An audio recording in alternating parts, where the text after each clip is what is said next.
Fala, rapaziada, como é que vocês estão? Muito boa tarde, bem-vindos a mais um podcast aqui da Tony Mac, sempre conteúdo automotivo e sempre trazendo novidades. O convidado de hoje vai falar de uma marca em específico. Uma não, duas. Mas eu acho que vai ser 90% de uma marca e 10% de uma outra marca. Trouxemos aqui o grande Walter da Trophy Garage, oficina especializada em Land Rover e também um pouco de Jaguar. Um pouco de Jaguar. Mas eu acho que é muito mais Land Rover do que Jaguar, né? Acredito eu. Antes de começar, eu gosto sempre de agradecer esse pessoal, Indasa, Loja do Mecânico, Pneu Store, Master, todo o pessoal que acredita no trabalho da Tony Mac, incentiva o trabalho da Tony Mac, nos dá possibilidade de trazer aqui convidados, da gente bater um papo, trocar ideia e sempre trazer conteúdo informativo para vocês do mundo automotivo. Ainda mais falando dessas marcas que a gente vai falar hoje. Porque tem pouco conteúdo, tem pouco conteúdo disponível aí, são umas marcas de carro muito boas, porém, acredito ser marcas de carro muito mais voltada para quem está comprando o carro zero na concessionária, mas tem muita gente que acaba comprando do terceiro, do quarto, do quinto dono. Eu morro de vontade de ter uma Discovery 3. Acho sensacional. O carro é maravilhoso. Acho um carro maravilhoso. E até pelo tempo de vida que ele tem, pra mim ele é ainda atualizado. É atualizado. Porque se você entra numa Discovery 3, sei lá, 2000 e... Que ano é que ela começou? 2005. Vamos falar numa 2005, 2006. Você não parece que tá num carro do começo dos anos 2000. Não. Não parece. É o que eu falei, é um carro com um pouco de idade, mas atualizado. É um carro que não perde, você vê que a... Vem mais perto, Walter. Você vê que Ou se você quiser levar pra você, pode levar. Tá. Você vê que a Discovery 4 foi até 2016, foi sofrendo os facelift, mas a estrutura no geral... Basicamente é a mesma, né? Remete a 2005, que foi o ano de lançamento do carro. Sim. Walter, deixa eu começar do começo. Da onde vem o Walter? Por coincidência, esse mundo acaba sendo pequeno. A gente já se conhecia por telefone. O Walter vai explicar até um pouquinho disso, mas como que o Walter caiu no mundo automotivo? Aonde você caiu no automotivo? Na verdade, eu vim da Renault. Trabalhei na Renault por 5 anos. Em que setor? Eu comecei com a concessionária, depois naquela época a Renault vendia muito. E foi quando começou o sucesso da Scenic. Olha aqui onde a gente foi parar. Paralama de plástico, Scenic. Isso é 99, né? 2000. 99, 2000, 2001. A Scenic ganhou o prêmio de melhor carro SUV pela 4 rodas 3 anos seguidos. Sim. E era uma das exigências da Renault que nós tivéssemos o Renault Assistance no Brasil. Então eu saí da concessionária e fui trabalhar com Renault Assistance. Nisso eu rodava o Brasil, de cabo a rabo. Mas o que você fazia? Você implantava nas concessionárias? Na verdade, não. Eu trabalhava por uma concessionária, que já não existe mais, e eu fazia o atendimento 24 horas representando a fábrica. Eu tinha um carro oficina, decorado, Renault Assistance, e a gente rodava o Brasil. Então não tinha Belém, Acre, Amazonas, Então a tua Rio. experiência Renault era mecânico. Tá. Mecânico, o famoso mecânico de rua. Sim. Só que era um mecânico de rua de luxo, né? E na verdade essa minha experiência veio da Citroën. Era de luxo, era pra atender as Scenics quebradas do Brasil. Mas na época a Scenic era luxo. O que né? tinha de SUV na época? Não tinha muita coisa, nada. Né? Por isso que ela levou 3 anos seguidos o prêmio de melhor SUV. Porque não tinha nada próximo dela. Sim. Né? Não tinha nada que se comparasse a Scenic.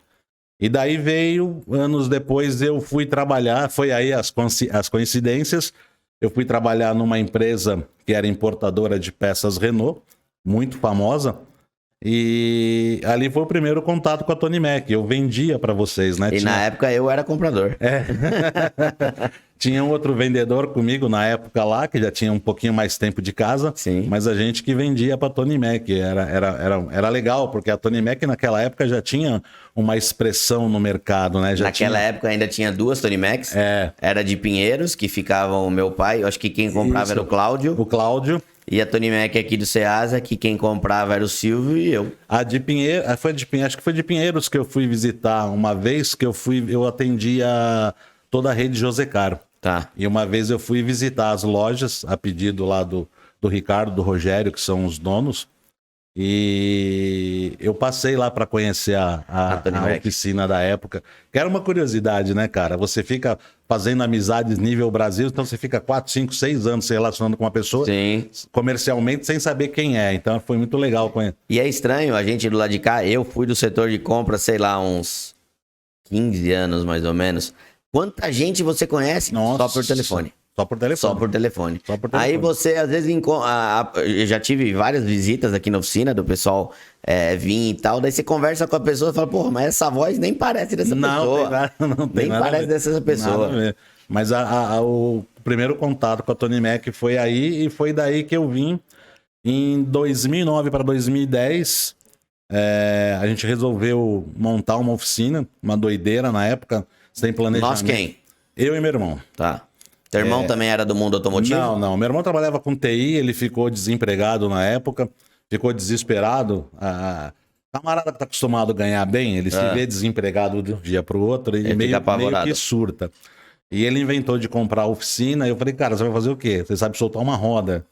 E eu tava um pouco cansado também desse atendimento ao público. E eu falei, tá bom, vamos partir para um outro negócio. E aí começou a nossa história. Mas já era uma oficina monomarca, não?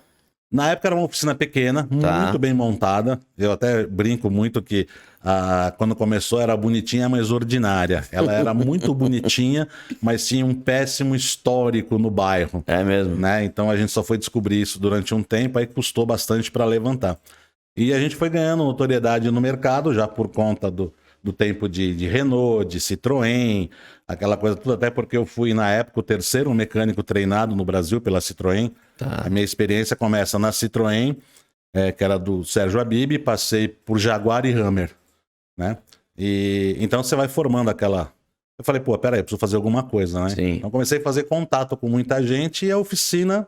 De repente a oficina começou a virar oficina francesa. Ela começou a virar oficina francesa. No início foi bem isso, por conta do conhecimento, mas começou a ficar um pouco saturado, começou a encher um pouco o saco, porque você começa a fazer aquela coisa que você já vinha fazendo lá atrás, começa a ficar cansativo. Eu falei, pô, eu preciso buscar algumas coisas diferentes. Parece que eu tô voltando no tempo, né? Em vez de ir pra frente, tô voltando. E eu entrei, então, com uma locadora. Durante 1 ano e meio, eu trabalhei só para uma locadora. Eu não atendia mais ninguém. Nossa, mas locadora não é um volume mais para ter uma margem pequena? Porque, é o quê? Óleo, filtro, pastilha, embreagem? Eu vejo muito do que você fala aí e me remete, às vezes, àquela história, foi 2011. Cara, eu atendia... Eu chegava a fazer, era loucura. É loucura o que eu vou falar. Muita gente fala, pô, esse cara é mentiroso. Mas eu chegava a fazer 25 revisões no dia. Então, e aquela revisão de, você sai esgotando o óleo de todo mundo, depois você sai colocando filtro de todo mundo. Mais ou menos o que o Fê me mostrou aqui, a gente fazia isso, cara. A gente alinhava 8, 9, 10 carros, fazia 2 filas, tinha aquelas rampinhas que a gente subia o carro. Então você tinha um camarada que entrava abrindo o cárter de todos eles, voltava pelo outro lado. Era a linha de montagem. Era a linha de montagem. Então... Valia a pena fazer essa quantidade de carro, Walter?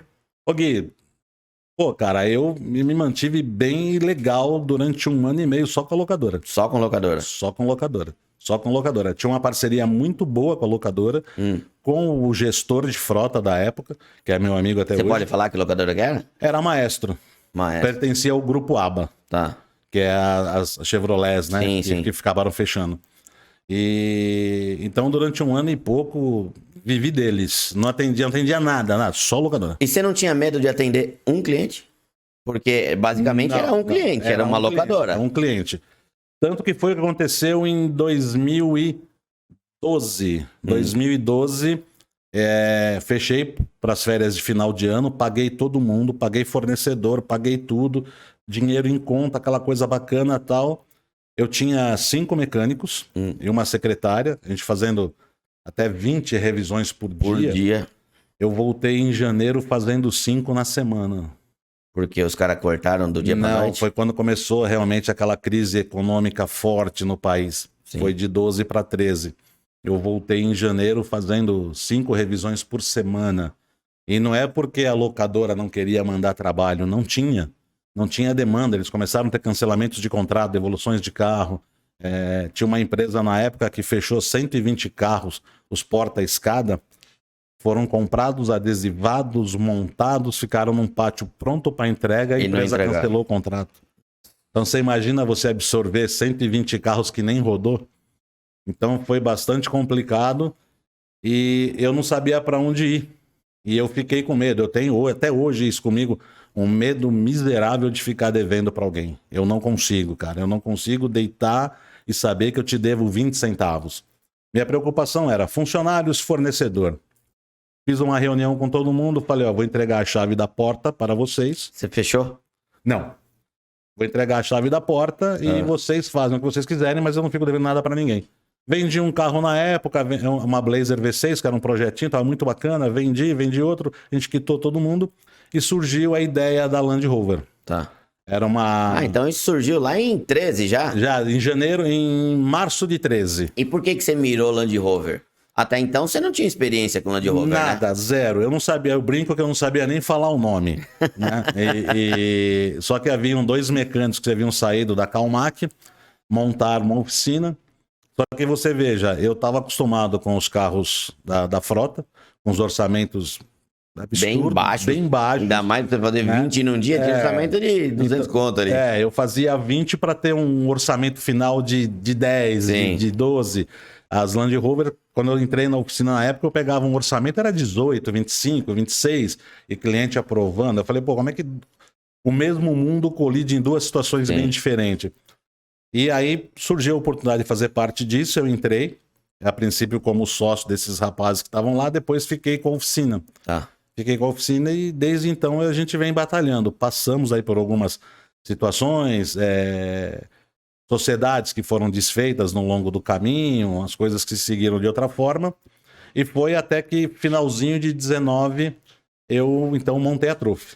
Eu vou falar, eu tenho... Claro, existem sociedades que dão certo, que funcionam muito bem, mas eu costumo dizer que casamento já é difícil e tem amor. E tem amor, imagina. Sociedade não tem amor, então imagina como é complicado. Então foi bastante complicado, a gente ganhou bastante notoriedade no mercado. Nessa época eu fiquei... Hoje, graças a Deus, Walter tem um nome muito forte no mercado, no segmento Land Rover, nível Brasil. E com tudo que a gente fez lá atrás, né, na primeira empresa que eu montei, a gente fez um trabalho muito forte voltado para isso e voltado para o público. Não necessariamente na ideia de tirar dinheiro, mas mostrar para o cliente, ou para o entusiasta, ou para o interessado, o que era aquele mundo que ele ia entrar. É claro que o cara com dinheiro vai lá, compra o carro zero e não tá nem preocupado com isso. Nem pensa nisso, até porque o cara que compra o carro zero, ele volta pra concessionária, né? Como a gente falou aí de Discovery 3, à época, a zero, era um carro de 300 mil reais. Né? Hoje, Discovery 3, você compra aí por 50 mil, 55 mil, você já compra uma. Então você vê a diferença como é grande. E a gente começou a fazer um trabalho muito sério que deu muito certo. Deu muito certo, em parceria com o pessoal do APC, Amigos por Carros. O negócio foi uma coisa assim, explosiva, cara. Era impressionante. A gente chegava de manhã na porta da oficina, nós tínhamos congestionamento de guinchos. Pra querer levar Land Rover pra dentro. Era carro de Goiânia, carro do Mato Grosso, carro de Minas. Você vê o que acontece, né? A falta que fazia... Na época... Uma oficina especializada. Especializada? Não, já tinha até alguma... Mas uma oficina, na verdade, que também mostrasse, né? Que mostrasse isso pro público, porque o pessoal tava meio... o dono de Land Rover tava carente, né? Tava perdido, porque ou você tinha concessionária ou 1 ou 2 especializadas que existiam na época, que já eram bastante famosas, mas também que tinham um preço bem elevado, como tem até hoje. Então faltava esse buraco aí, olha, eu vou entrar aqui, porque se eu tiver uma qualidade de trabalho bacana, com um preço justo, eu consigo me encaixar e consigo me manter. E foi o que a gente fez à época. E a gente entrou forte. Deu muito bem, cresceu. Isso que ano que foi, Walter? 2000. Isso foi... nós começamos em 13, num espaço bastante apertado, ruim, feio. Aí nós passamos por um prédio novo, totalmente reestruturado, em 2018. Passamos por um prédio novo, bastante bacana, numa região bacana, de fácil acesso. E aí, a gente sabe disso, né? Tem cliente que gosta da beleza. Então você entra, você tem um chão de epoques, você tem uma recepcionista. Isso dá confiança, credibilidade pro cliente, né? Então, os clientes que estão... E tem o cliente comigo desde aquela época, mudou de carro, mas está comigo até hoje. Então o cara entra, começa a ver, falou, pô, mas que salto bacana, que legal que tá dando certo, tá funcionando, né? Então a gente fez isso e logo depois eu desfiz também essa sociedade. Eu acabei, foi acho que final de 19, eu desfiz essa sociedade e meio que parti para aquilo. Ah, cara, eu tô cansado de tudo. Eu tenho cliente, tenho meia dúzia de clientes. Vou montar eu. Eu vou trabalhar na porta de casa, que aí eu posso fazer uma Land Rover hoje, trabalhar no meu projetinho amanhã, e assim vamos, né? Até comentei com o Fê, eu tenho 2 projetos parados há 4, 5, 6 anos que eu nem olho, porque não tem tempo. Não dá mais tempo. Não tem mais tempo. Ô, Walter, mas eu fiquei curioso. Você acabou meio que caindo dentro de uma oficina, já era Land Rover? Ou você foi fazer uma análise de mercado, viu que era um carro que dava manutenção e que tinha pouca oficina especializada? Na verdade foi assim, eu estava procurando uma saída, como eu te falei, para não ficar devendo nada para ninguém. E essa oportunidade apareceu num café de padaria. Eu estava conversando com os amigos que estavam ali e uma pessoa perto de mim mencionou, falou, olha, abriu uma oficina Land Rover ali, mas parece que eles estão querendo vender, que não estão se entendendo, enfim. E era uma estrutura bacana no início, porque era tudo novinho, tudo bacaninha, mas a estrutura do prédio, o formato do prédio não ajudava muito, Sim. Mas era um negócio bacana. Tinha uma recepção, um escritório bacana, enfim. Mas você já sabia que eles não se davam bem. Já sabia que eles trabalharam juntos na concessionária, como sócio não estavam se acertando. Tá. E aí veio a ideia de vender o negócio, porque também já não tinham mais dinheiro para manter, enfim.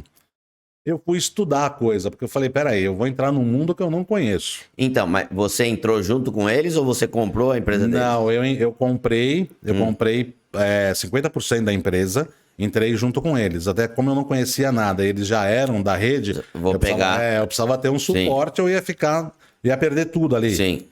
Fiquei com eles por 1 ano, depois eu comprei tudo. Nessa época, você ainda metia a mão na massa, não? Bastante. Bastante? Bastante. E na época tinha uma dificuldade bem grande. E como eles vieram da marca, eles tinham todo o conhecimento, toda a parceria, todo aquele know-how do produto, que era novo no mercado, e tinham o contato com o concessionário, o suporte, né? Que a gente chamou de suporte. Pô, tem um parceiro ali que vai me resolver, tem outro que vai ajudar, enfim. Então eu precisava entrar nesse mundo. Eu precisava começar a virar amigo dessa galera.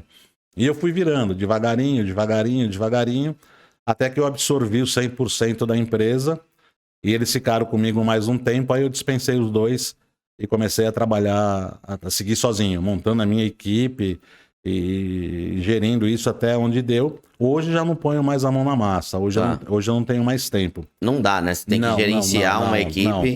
Hoje eu trabalho muito, eu ainda faço tudo isso, a gente brinca muito que a empresa está na minha cabeça, a empresa tem que estar na mão das pessoas que são pagas para fazer isso, mas a empresa está na minha cabeça. Então eu sei quantos carros eu tenho, o que está pronto, o que precisa ficar pronto, em quanto tempo eu acabo aquele carro, de onde vem a peça, em quanto tempo a peça chega, tudo isso ainda está comigo. Sim. Então eu fico muito hoje voltado para isso. Qual que é a equipe hoje da Trophy?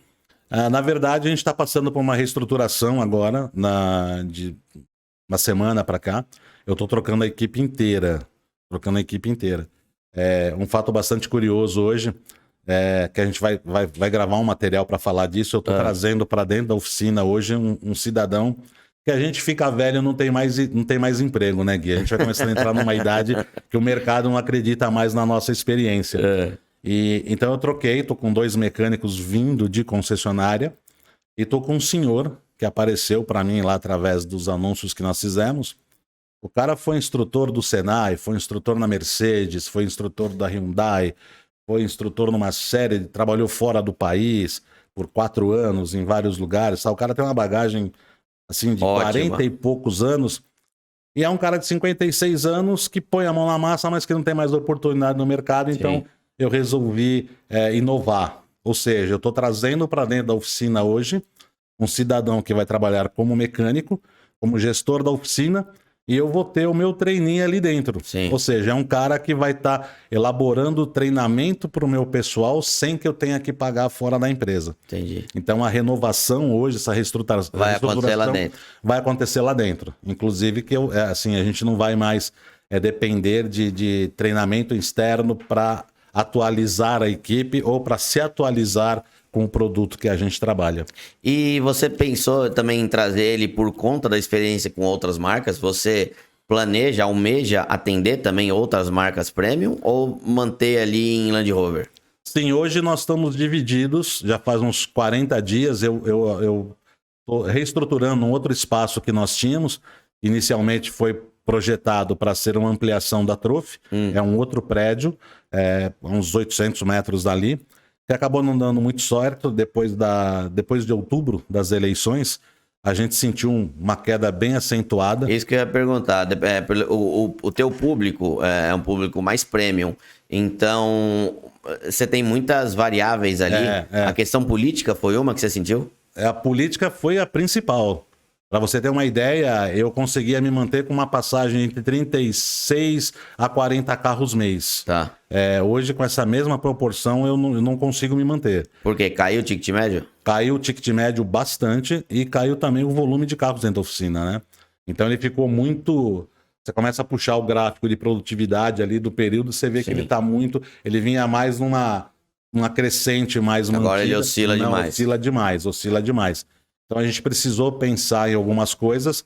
Esse espaço que inicialmente foi projetado e investiu-se ali um valor para ser uma extensão da Trophy, ele ficou ocioso e custava aí um X por mês, um espaço fechado. Surgiu uma parceria então com a PC. Eu gravo com a PC para Trophy Garage e hoje surgiu a ideia do Trophy Classics. Qual que é a ideia do Trophy Classics? Os entusiastas, você tem muitos aqui que a gente está voltado para isso. A gente fez uma parceria com a PC e uma parceria com a Garagem das Bens. Tá. Os caras são bem conhecidos também nas mídias. Hoje nós atendemos a frota deles, que é 30 e poucos carros, todos Mercedes. E estamos atendendo também alguns entusiastas com alguns projetinhos. E estamos atendendo outras marcas. Então, Hyundai, Audi, BM, Mini, né? Porque também nesse espaço eu tenho um mecânico que eu trouxe aí de uma oficina bastante famosa, um cara bem experiente que está desenrolando bastante isso daí. Como que é o atender uma marca de carro, Walter? Porque, vamos falar de Land Rover. Você atende também Jaguar, eu vou entrar nesse assunto, mas vamos falar de Land Rover. Quantos modelos de carros a gente tem? Land Rover hoje? Você tem uma variedade. Você tem Discovery 3, Discovery 4, New Discovery, Discovery Sport, Range Rover Sport. Você tem Velar, tem New Discovery, tem Freelander 2, tem Evoque. Então você tem uma variedade. Mas você trabalhando como monomarca, você acaba conhecendo até os defeitos crônicos desses carros, né? Sim, sim. Fica muito mais fácil trabalhar, acredito eu, sendo monomarca. Fica. Mas o que acontece? A Land Rover hoje é uma variação bastante grande de componentes. Então, às vezes a experiência que você tem no carro, eles mudam um pouco a carroceria, muda tudo. Um exemplo clássico disso é a Range Rover Sport nova, a partir de 14. Ela passou a ser um carro diferente, um carro... A V8 Supercharger? Ela tem a V8, ela tem V6. Ela já saiu como V6 também. E ela passou de chassi para um carro monobloco, um carro daquele tamanho monobloco, né? A gente costuma brincar muito que ela emagreceu bastante e ganhou mais potência. Então é um carro que facilitou algumas manutenções, mas mudou bastante o modo de fazer. Então quando você pega o carro pela primeira vez, você olha e fala, pô, é igual, mas é diferente. Sim. Então eu preciso me atualizar com esse carro, preciso buscar saber algumas coisas desse carro. Outro dia ainda eu estava conversando com um amigo e falando da questão de mecânica monomarcas, porque você vê de Land Rover, você vê de Subaru, você vê de Mercedes, de BMW. Eu, particularmente, a gente sempre atendeu a parte mecânica como sendo multimarcas. Então, eu confesso que muitas vezes a gente pega um defeito pela primeira vez. Então, isso acaba levando mais tempo, complicando um pouco mais. Eu já pensei várias vezes em me tornar uma mecânica monomarca. Porém, como eu atendo a parte de funilaria também, vai entrar um pouco em conflito. Porque daí o cliente vai entender, mas então você também só faz funilaria monomarca. Aí a gente acabou nunca mudando. Você entrou no ponto que a gente estava falando agora. Eu tenho muitos clientes, essa foi outra razão também, muitos clientes que deixaram de vir para a oficina que por questões de custo, deixou de ter um Land Rover. Saiu da marca. O cara migrou para uma BM, migrou para uma Mercedes, migrou para uma New Santa Fe, enfim. Por quê? Dá menos manutenção? É mais barata? É mais barato, tem um intervalo maior de manutenção, então acaba sendo melhor para o cliente. E aí o cara falou, mas se você só tem de Land Rover, como é que eu vou levar aí a minha Mercedes, eu vou levar a minha Santa Fe, enfim. Então a gente pensou nessa ideia do Trophy Classics voltado para os entusiastas, esses projetinhos que a gente já tem. E até para não perder o cliente, né? E até para não perder o cliente. O cliente estava saindo e falou, não, vem cá, volta aqui. Então, eu não perco o cliente. Essa foi uma ideia também para a gente começar a resgatar um pouco do que era a Trophy um pouco antes das eleições. Tá. Né? Porque a gente vinha super bem, vinha se mantendo bem com uma rodagem pequena de carro, 35, 37, 38 carros mês. Hoje eu preciso fazer mais que isso para receber menos do que recebia. Então, tem que trabalhar mais para ganhar menos. Trabalhar mais para ganhar menos. Então a ideia de montar o outro espaço foi justamente para isso, para a gente atender os seguidores do canal e atender os clientes que evidentemente estão mudando de marca, estão mudando de carro, enfim. E como que entrou Jaguar nessa história? Jaguar é uma sequência da Land Rover, né, Gui? Jaguar hoje eu tenho muitos clientes, eu tenho cliente fora de São Paulo que tem Jaguar e o cara encontra alguma dificuldade lá na cidade. Pô, mexe com o Jaguar? Mexo. Manda o Jaguar.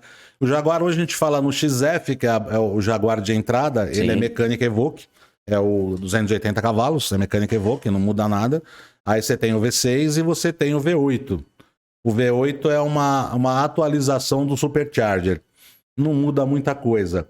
Mudou alguma coisa a nível de eletrônica, de acessórios, equipamentos, mas são coisas que não quebram toda hora. O grande problema desses carros é realmente mecânica e parte de injeção, ignição, essas coisas que a gente vai vendo no dia a dia e vai se atualizando. Sim. Então você pega um para conhecer, pô, isso aqui tá bacana, é igual o X-Carro. Você pega o outro, pô, isso aqui tá bacana, é um motor V6 atualizado, mas também vai de boa. Você pega um outro, pô, isso aqui é um motorzinho também de linha, mas um motor atualizado, tem alguns detalhezinhos, a gente vai pegando esses detalhezinhos e acabou ficando assim, então a gente também passou a atender Jaguar. Com certeza o volume Jaguar na rua é bem menor, então você tem um volume bem menor Jaguar do que Land Rover. Mas entre as duas principais marcas que você trabalha, qual que dá menos, uma menor periodicidade de manutenção? Jaguar. Jaguar dá menos. Até por conta do que você falou, né? A quantidade de veículos hoje que eu tô tentando dizer, tipo, proporcionalmente. Vamos falar de um Jaguar de 50, 100 mil quilômetros e uma Land Rover de 50, 100 mil quilômetros. Quantas manutenções ela já teve? Ela teve muitas, hein? Isso a gente fala muito nos nossos vídeos, que isso depende do histórico de manutenção. Não sei se vocês viram um que a gente gravou recentemente sobre uma Discovery com 300 e lá 330 mil quilômetros, foi? Eu vou perguntar desse carro. Esse carro é muito bacana. E é um carro que tem uma manutenção, sim, vamos dizer, regrada, uma manutenção mais ou menos em dia. É um carro usado ao extremo, porque ele vive dentro da fazenda. E é um carro que tem uma saúde impressionante, né? Então, assim, o gasto dele de manutenção anual, R$10 mil. Então, de quem que é a culpa do Land Rover dar tanta manutenção? É o dono do carro ou é a marca? Ok, tem uma polêmica muito grande sobre isso, a gente discute muito nos nossos grupos, mas a gente fala que no geral, e não só Land Rover, a negligência do proprietário. Eu vou te dar um exemplo aqui, Land Rover, BM, Mercedes, Porsche, são carros que você, por exemplo, numa troca de óleos, tem que trabalhar com óleo exigido pelo fabricante.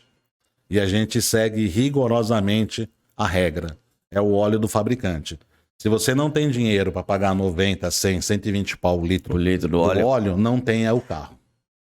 Porque vai ter que fazer assim. E a Land Rover sofreu muito com isso. Negligência de manutenção, desconhecimento do produto e a questão de querer baratear a manutenção, porque ela foi cara e é cara. Os carros ficaram velhos, mas o custo de manutenção não. O custo de manutenção está sempre se atualizando, porque a gente não tem no mercado nacional disposição de peças. As peças vêm tudo de fora. Tirando filtros, pastilha, disco, bandeja, são coisas do dia a dia. Mas até isso vem de fora, né? E até isso vem muito de China e outros lugares. Então tem um custo elevado. Melhorou bastante alguns itens, mas ainda é um custo elevado.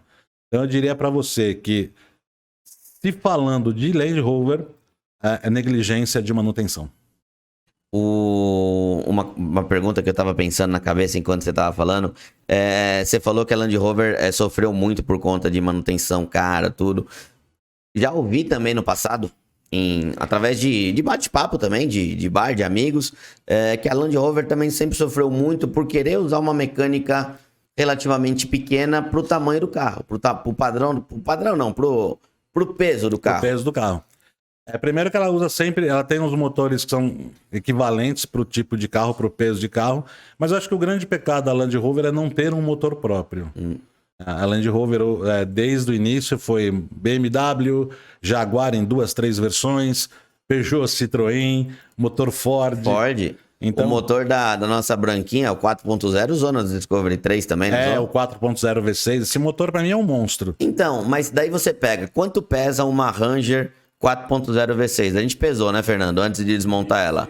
1.600 e pouco. Acho que é 1.680 quilos. Uma Discovery 4 pesa... Uma Discovery 3 pesa 2 e lá vai pedrada, Acho que é 2.320. Não blindada. Né? Não blindada. E geralmente é um carro que se blinda, né? Normalmente é blindado. É difícil achar uma que não é blindada. E daí vamos tirar essa mecânica. Vamos pegar na carroceria do carro. 2,5 toneladas. Vamos colocar blindado 2.800. Aí você tira um 4.0, aí você coloca um turbo diesel 2.7. É o primeiro da linha. Eu acho que vai bem não sofre muito? Não, eu não nunca sofre. tive muito contato de rodar bastante dentro assim com uma Discovery 3, uma 4. A motorização utilizada pela Land Rover, ela vai super bem. Eu costumo dizer que o problema não é motor, o problema é manutenção. É a manutenção. Os motores conseguem suprir de boa o peso do carro. Você pega o 2.7, o primeiro motor diesel da linha, é um motor hoje de 196 cavalos, né? Mas é um motor de giro alto, não é? Por ser diesel? Não, giro baixo. Ele roda 3 e... Esse é um carro que na estrada aí, 2.200, 2.300 giros, você tá 140, 150. Quantas velocidades tem o câmbio? Esse é 6 marchas. 6 marchas. 6 marchas. Foi 6 marchas até 2012, que quando saiu o 6HP28, que já é o famoso câmbio bolinha, Sim. que aí pulou para 8 marchas. Mas é 6 marchas. Tanto nas Discovery 3, primeira série Discovery 4 e nas Range Rover até 2010. Qual que eram os problemas que mais apresentava essa mecânica 2.7? No começo teve muito. Bico, bomba de alta, problemas eletrônicos de motor, conexões e sensores. E aí entrava também o desconhecimento, né? Porque você começa a trabalhar com uma marca forte, uma marca diferente, sem conhecimento nenhum, então você passa a brigar com problemas que existem lá fora que eram novidades pra gente. E aqui, em razão de clima, negligência de manutenção, uma série de coisas, muitos outros problemas foram se aflorando.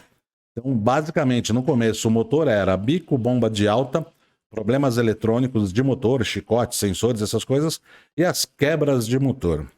O que quebra no motor 2.7? 2.7 ele quebra o mancal, o segundo mancal. Existe uma polêmica muito grande sobre isso também. A gente discutiu muito nos grupos. Existem duas coisas aí principais. Você que mexe muito com motor sabe disso. Os motores que a gente está acostumado têm a famosa unha para trava de bronzina. Certo. Esses motores da Land Rover não. Não tem. É bronzina lisa, ela é travada pelo atrito ali, pelo aperto.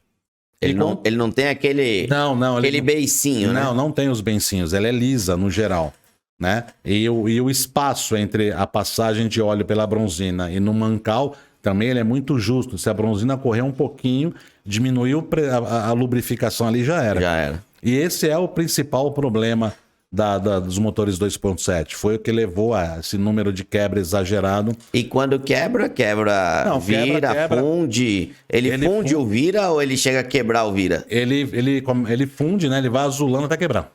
Então, 90% dos motores que a gente abria, segundo mancal quebrado... Você não precisa nem abrir um motor desse, né? Ele já tá aberto, né? Não, ele já tá... Não, ele não chega a explodir. Não chega a estourar? Não chega a estourar. Não vai pra fora? Você percebe porque, primeiro que ele começa a bater, no primeiro momento ele começa a bater. Se você perceber, você ainda consegue parar o carro.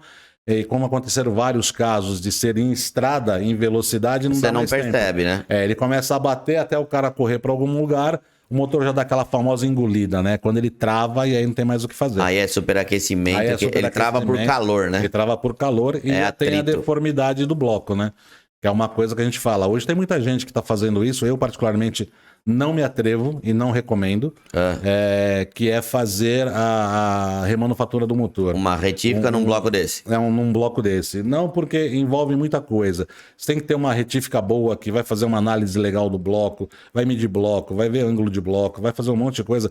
O custo fica muito elevado. Tá. Então, para um carro que vale hoje 55, 60, vamos falar de uma Discovery HSE 2009, que é a última da série 3.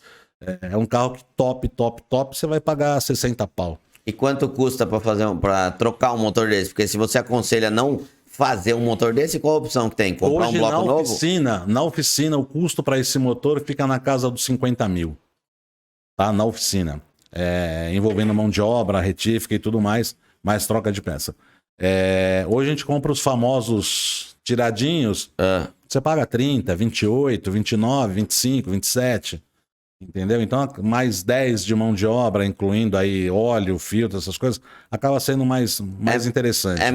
Eu acho que é mais interessante fazer um novo, né? Porque daí você vai comprar um tiradinho, é um usado com procedência, tudo certo, mas você não vai ter o histórico dele de manutenção e de tudo, né? É que o cliente não aguenta, né? Como eu te falei, hoje os carros... uma perda total, né? É uma perda total. Um carro de 60 pau para fazer um motor vai 50, é uma perda total. É por isso que hoje a gente tem muita Discovery 3 abandonada por aí. Você pode puxar que a maioria é motor que fundiu.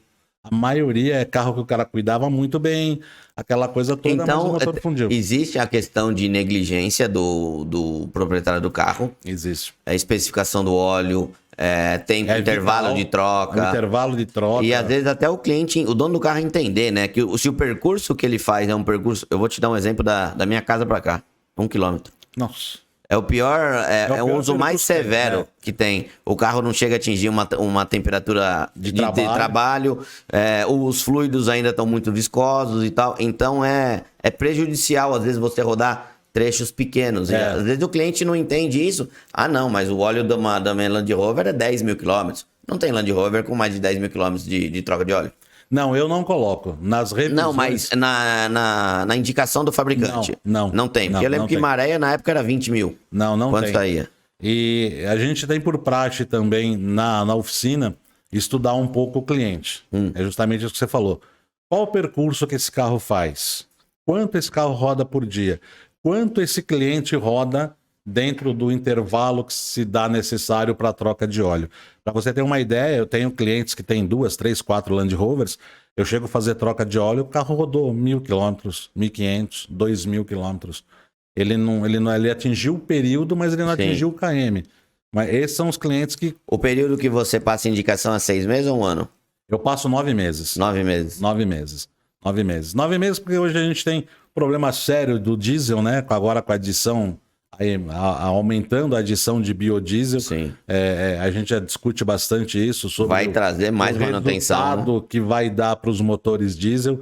A gente já percebe, inclusive, uma queda no valor de lentes com motor diesel em comparação aos motores a gasolina. Eu acho que toda marca, né, que tem diesel e gasolina, sim. O diesel tá caindo, né? Tá caindo e vai cair bastante em razão disso. A gente já discute os eventuais problemas que nós vamos ter aí no futuro em razão disso. Carbonização é uma delas. Que já acontece, tem carro que sofre muito por conta disso. E você aumentando a questão do biodiesel incluído, você vai ter mais carbonização. Mais carbonização, mais manutenção, consequentemente, mais troca de peça. Bomba de alta, bico e por aí vai. Qual que é o perfil do cliente Land Rover? O cara que procura a Trophy. É o segundo dono do carro, ele faz uma manutenção preventiva, ele procura mais para fazer uma corretiva. Qual que é o perfil do cliente?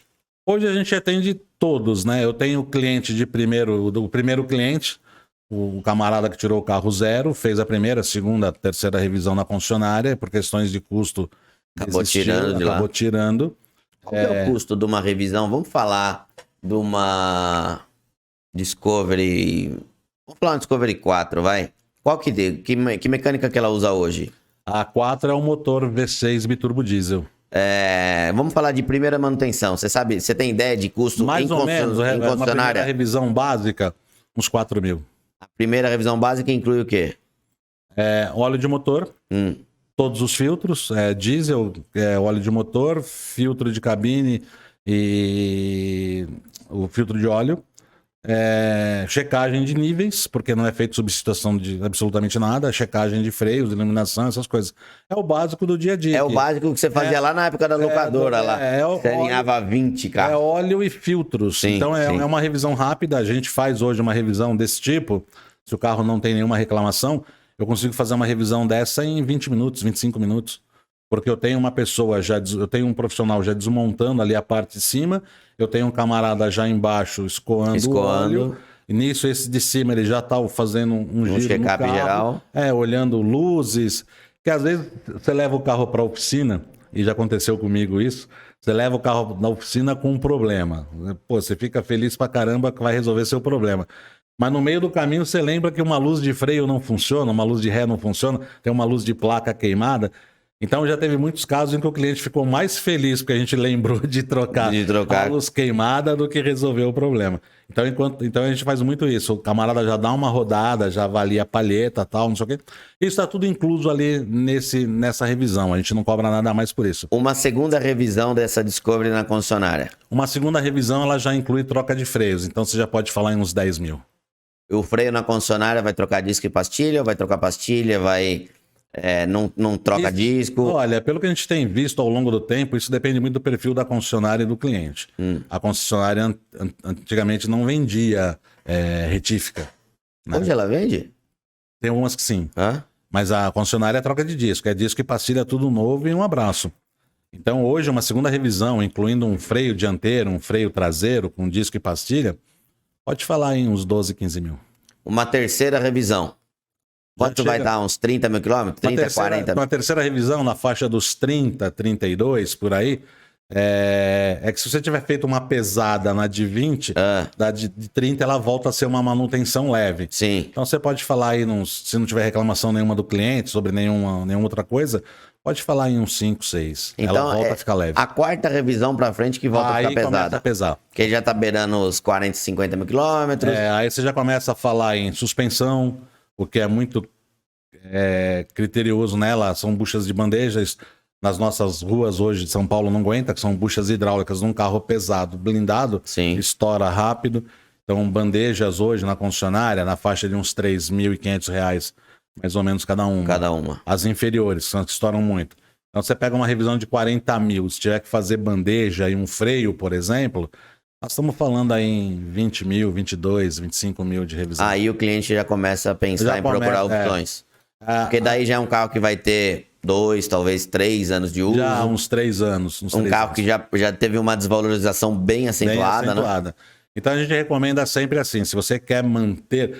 Porque esse negócio, como você fala muito, eu gosto muito disso, a gente escarniçar a realidade da coisa, e eu já passei muito por isso, já vim de concessionária, esse negócio de que a garantia de 3 anos, 5 anos, 10 anos é balela. Sim. A gente sabe que é. É só pra manter o cara lá, né? É só pra manter o cara lá. É pro cara pagar a revisão cara. Eu já tive casos em que acompanhei uma cliente, à época, com um Fiesta, ela comprou 0, teve problemas com o carro, e a gente fala muito que o Fiesta Flex é um Fiesta mutante, né?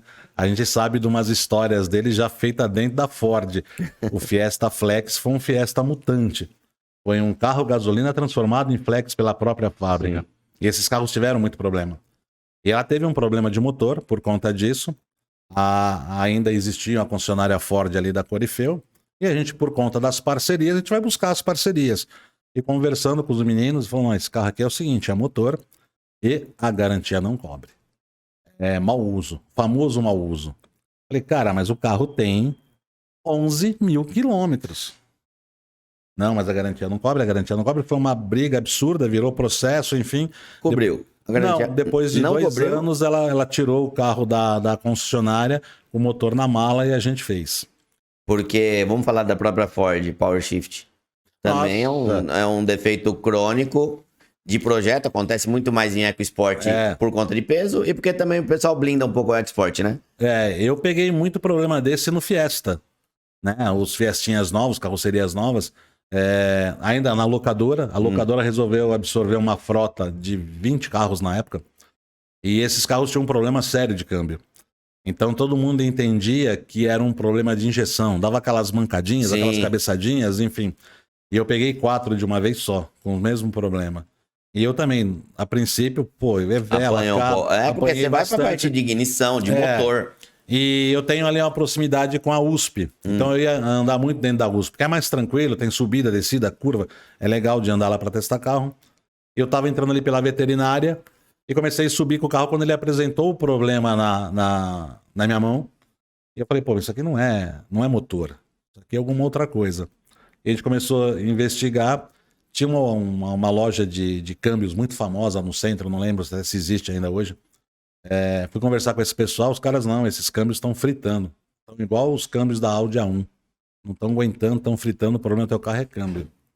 E aí foi quando começou a briga com a Ford, né? Foi nesses câmbios aí. Mas a Ford acabou assumindo bastante garantia desses câmbios, né? Eles foram condenados, né, pelo Ministério Público. Eles foram condenados e eles tiveram que cobrir até carros fora de garantia. Cobriram muitos fora de garantia. A Land Rover, vamos voltar no 2.7. O 2.7 também alimentou as Discovery 4 durante um tempo, né? Na primeira geração. A gente fala primeira geração porque a Discovery 4 ela entrou em 2010. 2010 ela saía a Discovery 4 com motor 2.7 ainda o câmbio de 6 marchas. Sim. Depois 2011 para 12 ela já saiu 3.0 ainda com câmbio 6 marchas, 12, 13 em diante já era o 3.0 com câmbio 8 marchas, que é o famoso bolinha. A Land Rover, ela assumia alguma garantia nesses problemas crônicos? Porque dá pra dizer que é um problema também meio crônico. Porque se acontece 1, 2, 3, 4, se acontece uma vez, pode ser uma manutenção, mas aconteceu muito, né, nessa mecânica. Muito. Eu soube que alguns casos eles pagaram, mas a maioria não. A maioria virou processo, virou briga. Porque isso era uma perda total até quando o carro era zero, não era? Eu lembro de motor que ficava 180 pau pra fazer na concessionária e era um carro de 300, era uma perda total. Eu tive carro com 22 mil que bateu o motor. Com 22 mil que bateu o motor. Então, assim, era uma briga braba, porque você vai brigar contra uma fábrica, que se os caras começarem a bater, mau uso, como é que você vai provar que não é? Não tem como você provar. Então entra processo, análise técnica, perito, não sei o quê. É uma coisa que começa hoje e não tem pra quem tem um jurídico forte, tem dinheiro, vai tocando, vai empurrando pra frente. É um processo aí que você vai gastar 30, 40 mil. Se tivesse feito lá atrás, gastava um pouquinho mais, tinha resolvido. Tinha feito o motor, só que o carro desvalorizando esse período todo não vale a pena. Dor de cabeça, tava com o carro, teria vendido, feito seu dinheiro e se livrado da dor de cabeça. Suspensão pneumática. Isso é uma delícia. É uma questão meio crônica também Land Rover? Ou é comum? Toda suspensão pneumática acaba tendo vazamento, acaba tendo rachadura de bolsa? É comum, é o que a gente vê hoje nas Porsche, um desgaste normal? Mercedes. É um desgaste normal. Na verdade, é uma coisa que eu falo muito, eu explico muito isso para cliente. O cliente, quando você falar estourou bolsa, o cara já fica preocupado. Nossa senhora, se estourasse comigo dirigindo. Não, estourou é fazer um furinho. Na verdade, não é a bolsa que estoura, né? A bolsa vem junto com o batente. Sim. O amortecedor é montado no batente e o que é danificado ali em razão dos impactos é a cabeça do batente. Do batente. Que é borracha. Mas, eu já peguei carro aqui da bolsa realmente tem uma perfuração. Tem, aí passou em algum lugar, alguma coisa, mas é muito difícil. 99% dos casos realmente o tempo de uso. Sim. É ressecamento de material pelo tempo de uso e o peso do carro. Até para vocês terem uma ideia, quem duvida até fala, suspensão pneumática não é segura e tal. Só para vocês terem uma ideia, os caminhões que carregam 30, 40, 50 toneladas. Suspensão pneumática. É tudo suspensão pneumática. Então, um sistema seguro, mas também requer um pouco mais de atenção, de manutenção, de cuidado. É um sistema muito seguro, Gui, porque ele é um sistema monitorado o tempo todo por tudo. Então, desde o momento em que você pensa em posicionar o volante ali, a suspensão está ativa. Sim. Porque o primeiro contato com a suspensão é um sensor da coluna, que a gente chama de ângulo de inclinação. Então, qualquer posicionamento no volante, por menor que seja, a informação já está correndo, já está corrigindo pressão, já está corrigindo altura. Você vê que Land Rover hoje é um carro que você faz curva, é um carro que, por ser grande, quadradão e alto... Parece uma geladeira deitada. É um carro que não inclina em curva, você sente seguro fazendo curva com ela em velocidade. Isso é o sistema de suspensão pneumática funcionando, sistema de suspensão Ele vai jogar mais pressão para o lado externo. Vai corrigir a altura, vai corrigir tudo. Então, é um sistema super seguro. E a questão das bolsas é consequência do uso, não tem o que fazer. Então acontece, hoje tenho pego bastante BMW, Mercedes, Porsche, Land Rover. Então todos esses carros que já saem equipados com bolsa. Tem uns carros que têm um período bem maior para quebrar uma bolsa, para estourar uma bolsa. As Mercedes, por exemplo, tem um intervalo muito grande. Não é toda hora que você pega uma Mercedes com problema de bolsa. BM já é mais recorrente, Porsche um pouquinho, mas Land Rover tem bastante. Então o cliente que tiver a Land Rover com suspensão pneumática pode ficar confiante que não... Tranquilamente. É muito mais preocupante a parte mecânica de uma mecânica dessa do que a parte de suspensão. Eu costumo dizer o seguinte, se você tem um histórico bacana, tem um carro bem cuidado, um histórico bacana, você tem um carro extremamente confiável. Você pode fazer o que você quiser. É aquilo que a gente falou há pouco. Ele não é um carro construído para uso diário. O que significa o uso diário? Você vai de casa para o escritório, roda 4 km, 5 km, o carro fica parado o dia todo. À noite, no frio, você liga o carro, e hoje a gente tem muito disso, né? Carro dá a partida, engate e sai. Isso é prejudicial para o carro também. Então, você volta mais 5, 7, 8, 10 quilômetros. Esse tipo de uso, num período curto, começa a trazer malefícios para o carro. Então ele não é um carro feito para isso, não é. Definitivamente não é. É um carro para estrada, é um carro para ser usado mesmo, sem dó, sem medo. Hoje quando você usa, e aí é o que acontece ao contrário hoje, né? Por conta de tanta quebra de motor, o nego monta na Land Rover, dá partida, ele já fica, o coraçãozinho acelera, ele já fica olhando pro painel, porra, vai acender alguma luz, vai ter um barulho diferente, o que será que vai acontecer agora? Então assim, essa é a preocupação hoje do proprietário de uma Land Rover. Mas a Land Rover, no geral, com uma manutenção em dia, bem cuidada, numa oficina que conheça o carro, é um carro extremamente confiável. Qual que você acha ser o carro mais problemático da marca? Hoje, Evoque. Evoque. Por conta de? A Evoque eu costumo dizer que as Evoques 2012 e 2013 são as princesinhas malévolas. Porque tem uns problemas crônicos que você apanha para resolver mesmo sabendo quais são. Que é a tal da luz de injeção. Até tendo a experiência. Você apanha. Que é a tal da luz de injeção, que acende assim com uma... Lembra, eu costumo chamar agora de 307, às 12 e 13. Quando chega na oficina, chegou um 307 aí. É o AL4. Chegou um 307 aí, porque luz de injeção acesa. Aí você passa o scanner lá, dá sempre banco 1, banco 2, sonda não sei o quê, e você troca a sonda e a luz continua, e aí não para mais. Então você tem que, é um momento que você tem que parar, falar, porra, mas eu faço isso quase que diariamente. Por que eu tô apanhando? Peraí, é uma Evoque. Vamos começar daí, é uma Evoque. 2012 e 2013, são os piores anos. Vamos começar do princípio? Vamos lá atrás no tanque. Vamos medir pressão de saída do tanque, vamos ver quanto está dando.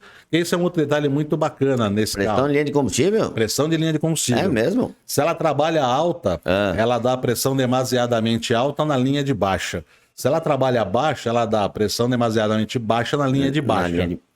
Tá. Entendeu? Quando não da linha de alta. Então o que acontece? A gente entendeu que existe uma harmonia nesse negócio. Então ela, mas a bomba é 5 bar, tá trabalhando com 4 bar,9, tá errado. A gente entendeu que hoje, para ela ficar bonitinha, é 4,6, 4,7. Entendi. Ela fica alinhadinha, a pressão fica equalizada, ela não dá encheção de saco. Aí você vai para frente, regulador de pressão, de rampa, danifica muito. Você troca. Pressão de alta tá bacana. Feito isso, velas trocadas em dia, hoje eu diminuí bastante. Numa revisão já de 40 mil, eu já 30 para 40 mil, dependendo do uso do carro, eu tô trocando vela já. Porque também é uma outra coisa que compromete bastante. E a vela tem muito a ver com combustível, né? Você pega combustível. Então, a gente pega o nosso combustível. Tem 20, quantos por cento tá de etanol hoje? 25, 27.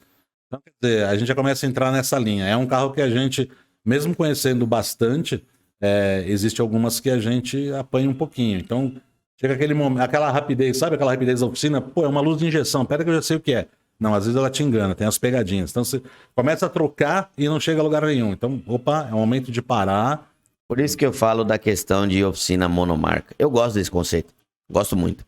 E qual que é o carro mais confiável da marca? Eu diria que as versões gasolinas hoje. Eu nunca fui fã da versão gasolina.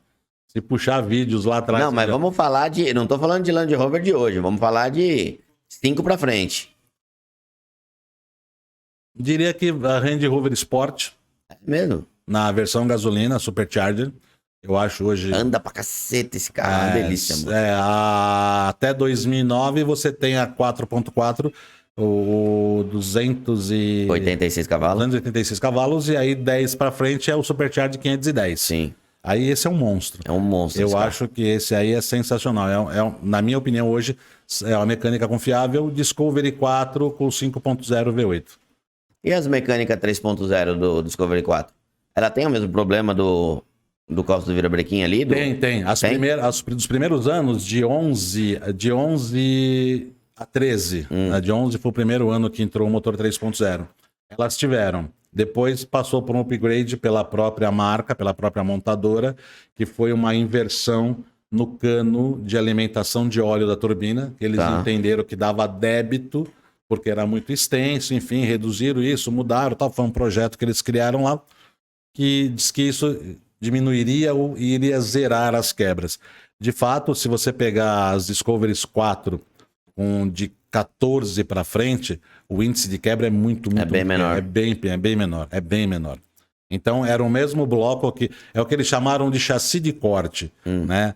O que é o chassi de corte? É o momento em que eles começaram a fazer esse tipo de coisa, e começou na Discovery 4 2013, que era as primeiras que começaram a vir com esse motor 3.0, já com essa disposição. Já vinha a predisposição no bloco e no cárter para você fazer essa inversão. Entendi. Então, a partir de final de 13 para 14, esses motores pararam de encher o saco.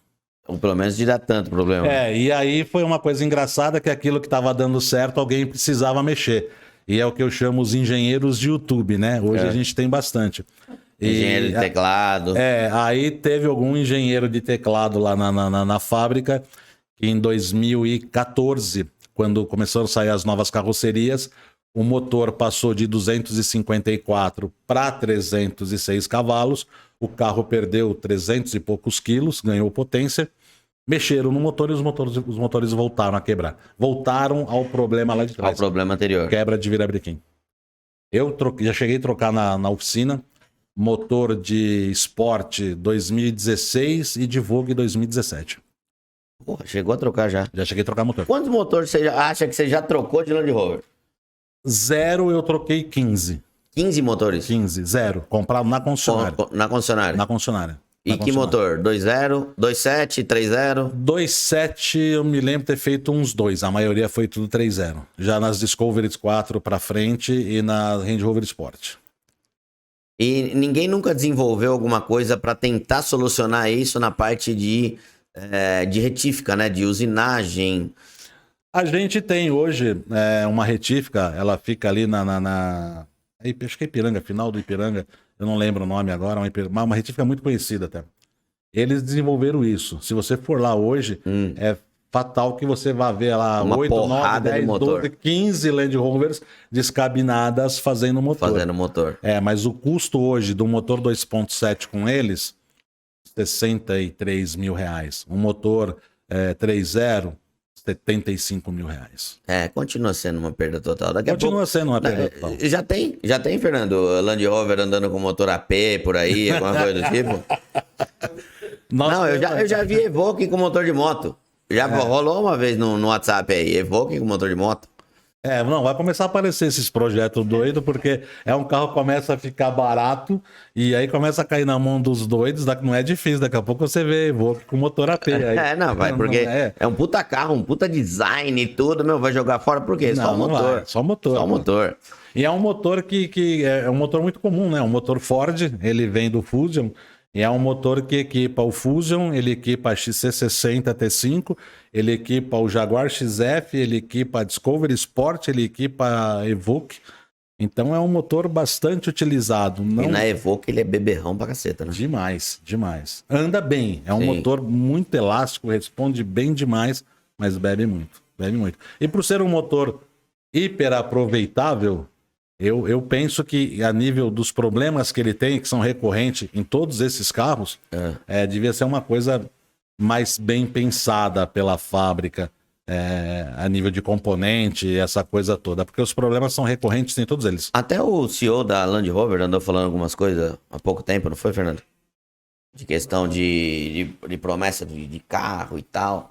Porque tem carros icônicos Land Rover, vamos falar de Defender. Nossa. Pô, é carro indestrutível. É indestrutível. E nos Estados Unidos hoje tem um mercado fenomenal para esse carro. É impressionante como o americano tá vidrado nesse carro. Eu tenho um amigo que conheci recentemente, ele é gestor de uma frota de carros antigos, carros colecionáveis, e ele montou uma oficininha dentro do espaço Só de dele. Defender.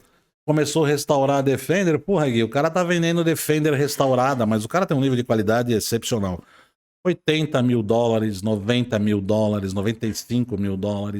E a Defender, ela, até aqui no Brasil, sei lá, ela começou a valorizar em 15, 16. Você encontrava Defender por 40, 50 conto. Defender com 300 mil quilômetros. Mas todo mundo sabe que era uma mecânica pequena, um carro simples, pesado. Um carro pesado. Corresponde bem. A Defender, na verdade, ela voltou a ter uma alta no mercado por conta de uma frustração provocada pela própria Land Rover.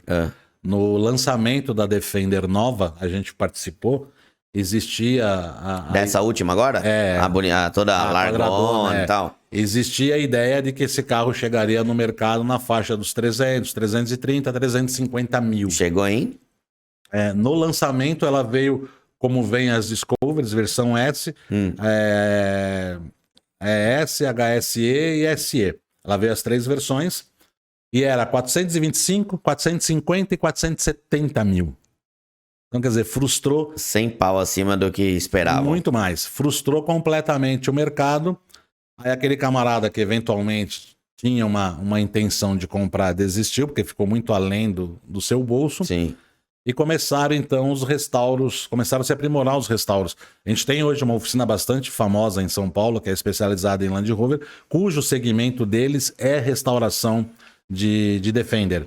Então, o cara reforma uma Defender, ele tem vários projetos onde eu acompanho ele, vejo muito. Quem que é? O Donato da Land Center. Land Center. Se você pegar uma Defender restaurada pelo Donato, cara, é carro de 300 pau, 400 pau. Defender, estamos falando de Defender... 90 e pouco. 97, 98, 94, né? Teve um evento recente da Land Rover em São Paulo, lá na Garagem 55, é um espaço muito bacana. Teve uma restaurada por uma oficina do Sul, do Junks. Cara, uma noventinha, 97, foi vendida por 350 mil. Puta, uma Defender 90. 90. A 90 é a mais curtinha. É a curtinha. Ela tinha a versão 90, que era de entrada. A 110. E todas elas têm mecânica 2.5. A Ford. Tinha a 300 TDI e tem a 2. A da Ford não. A Ford veio, que é o que a gente chama da versão eletrônica, ela veio a partir de 2008, que é o motor da Transit. Ah, da Ford Transit. É o motor da Transit. A mecânica completa da Transit foi colocada nela. É a versão Puma. Já é o Power Stroke, não é? O 3.0? É a Puma que a gente chama, né? Tá. Ela foi apelidada de Puma porque mudou capô, mudou a frente do carro, mudou algumas coisas, mas já era a versão, é o motor Transit. Mas as mais benquistas são as 90, né? As 90, anos 90, não carroceria. Anos 90. Anos 90. Na versão 110, que é a longa. Sim. É a queridinha do mercado. Essa daí... Eu fui viajar com os amigos pra Chapada dos Veadeiros. Nossa. Foi 8 na Land Rover e eu fui com o Suzuki Samurai que eu tinha. Nossa. Você quer ver bastante projeto bacana lá no Rony, da Rally Design. O Rony desenvolveu Verdade, os bancos, né? Uns bancos, que é coisa assim que quando você abre, você fala, cara, não tô entrando numa Defender. Sei lá, Tô entrando numa Maserati, numa Ferrari.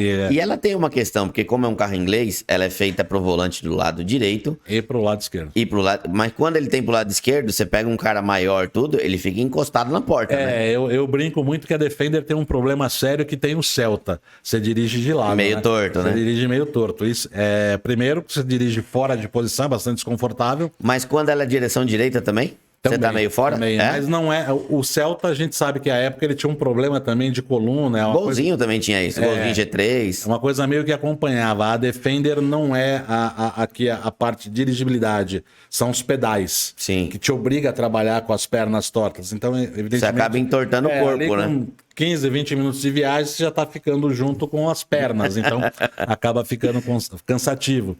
A gente chegou a desenvolver à época um projetinho, eu fiz em 3 carros, uma reestrutturação, uma reposição de pedal. De pedal. Mas, cara, é um trabalho muito grande, demanda tempo. Você acaba tendo que mexer em túnel. Aí o cliente já perde a paciência, porque o cara às vezes só tem aquele carro. E não, eu falo, príncipe, você falou de Land Rover não ser carro de rodar trechos curtos e tal. Quem tem uma Defender não pode ser o único carro, porque ela é meio que uma picape bem voltada pro caminhão, sabe? Você anda com ela na estrada, você anda trechos longos, mas você anda 100 por hora. 100 por hora. E dentro da cidade, o esterço dela é pequeno. É pequeno, para manobra fica complicado, entrar em vaga fica complicado, depende do prédio que você vai entrar, fica complicado. Então, também não é um carro para o uso diário. Sim. Ela sim pode ser considerada um carro para esses trechos curtos, né? Porque é um motor robusto, é próprio para isso. Mas para uso diário constante, eu vou aqui, vou ali, vou correr, não dá. Não dá porque você não aguenta também. Não aguenta. Acaba sendo remete aos Toyota Bandeirantes. Isso aí. Muitas delas, inclusive, não tinha nem ar-condicionado. Não, a maioria não tem ar-condicionado. Não tem. E depois ela começou em 2001, vir com eletrônica também, que ela não é muito benquista, né? Porque é um carro que o pessoal enfia na água. É um problema que a gente tem com as Discoveries, né? Discoveries, Range Rovers. Muito pau de... Aí que eu te falo sobre a negligência, né? A gente fala muito de manual e às vezes na venda o cara exige um manual, nota fiscal, chave reserva, aquela coisa toda, mas se for perguntar, histórico... o cara nunca abriu um manual nem para saber se está lá de verdade. E a Land Rover preconiza isso, que de X em X tempo você precisa abrir o módulo do freio de mão para fazer manutenção. Né? Até brinquei com o Fê a hora que eu cheguei. Tava socorrendo um cliente que foi sair do condomínio, a Range Rover Sport dele, uma 2011, um carro maravilhoso, travou as 4 rodas. O freio de mão travou, não soltava, tudo. Não desengatava. A porta tava apanhando para tirar o carro de lá, tinha 5 negros lá, carrinho, reboque, aquela coisa toda. E é um carro que ele usa fim de semana sim, fim de semana não. Ele usa para pôr o jet no lago. Nossa senhora. Então ele desce com a traseira do carro, roda dentro da água. Dentro da água. É óbvio que com o tempo aquilo vai criando uma oxidação e uma hora vai travar. E ele trava sempre assim. Você puxou, ele aciona. Se for sair dali meia hora ou no dia seguinte, você dá no botão. Não desaciona de jeito nenhum. Não desaciona mais. Começa a bater tudo lá atrás, ele não desaciona. Então isso aí tem manutenção. É preconizado em manual. Né? E o pessoal não faz. Eu acho que uma das manutenções mais... chamativas de uma Land Rover, que o pessoal mais vai trocar uma correia dentada. Você tem que... já foi muito polêmico isso. É uma coisa chamativa, né? Se você tá acostumado, todo carro você pensa em trocar correia dentada, vamos falar um carro problemático, mais dificultoso, motor 5 cilindros, Fiat, Maré e tal, mas geralmente é um serviço relativamente fácil de se fazer. Na Land Rover você tem que descabinar o carro, né? Não precisa? Hoje não. Hoje eu não descabino. Na verdade, nós estamos fazendo 2 Discoveries hoje, 2 de fora, por sinal. Uma da Ilha Bela e a outra acho que é de Curitiba. Não descabina mais. Eu tenho no material em estoque, o mecânico pega no carro 8h30 da manhã, 5 horas ele me entrega o carro funcionando. Mas você desenvolveu alguma ferramenta, alguma técnica? Porque descabinava por quê? Por conta da falta de espaço? A correia de distribuição tá virada para a cabine? Na verdade, o que acontece é que algumas pessoas diziam isso à época e hoje já não se fala mais. Na parte traseira, que é a correia da bomba de alta, ela tem 2 pontos. Uma na polia da bomba, uma na polia de comando. Tecnicamente, isso remete a um ponto de distribuição. Certo. Mas como são polias que sem a correia elas não viram em razão do peso, então não sai de posição. Então a gente não precisa tecnicamente alinhar aquilo. Você tira uma correia... Ela tá alinhada. Tá alinhada. É uma técnica bastante primata isso que a gente usa, né? Nós mandamos fazer um espelho curvado, a gente fixa no painel do carro, para ver a posição. Acende o cordão de luz para a gente ver a posição. Então a gente consegue tirar a correia velha, coloca a correia nova. Hoje o tensor é aquele famoso relógio que remete à época dos carros nacionais. Então você vem até fazer o equilíbrio do ponto, montou ali, você vai para frente. A frente hoje, a gente usa a ferramenta por uma questão de segurança, mas já não é mais necessário. A gente também já, em muitos casos, a gente não usa. Mas tem a ferramenta, você monta a ferramenta. Para você travar tudo. Para travar as polias, tudo até para ajudar na parte de trás. Então a gente troca a frente, montou tudo, ainda sem fechar o motor. A gente dá uns 4, 5 giros no motor. Para ver que tá tudo livre. Que tá tudo livre, vai lá atrás, confere tensão de correia. A gente confere a tensão da correia, vê se está tudo ok, confere os apertos. Lá atrás é uma tampinha com grampo. Põe a tampinha, fechou os grampos. Acabou. À frente você fecha tudo, deu partida, pegou, pode ir embora. Então, um serviço de trocar correia que levava quanto tempo descabinando o carro? Na concessionária, na época, originalmente fazendo, uma semana. Uma semana. E quanto custava isso? Hoje ainda custa, acho que R$19 mil na concessionária. Em oficina multimarcas?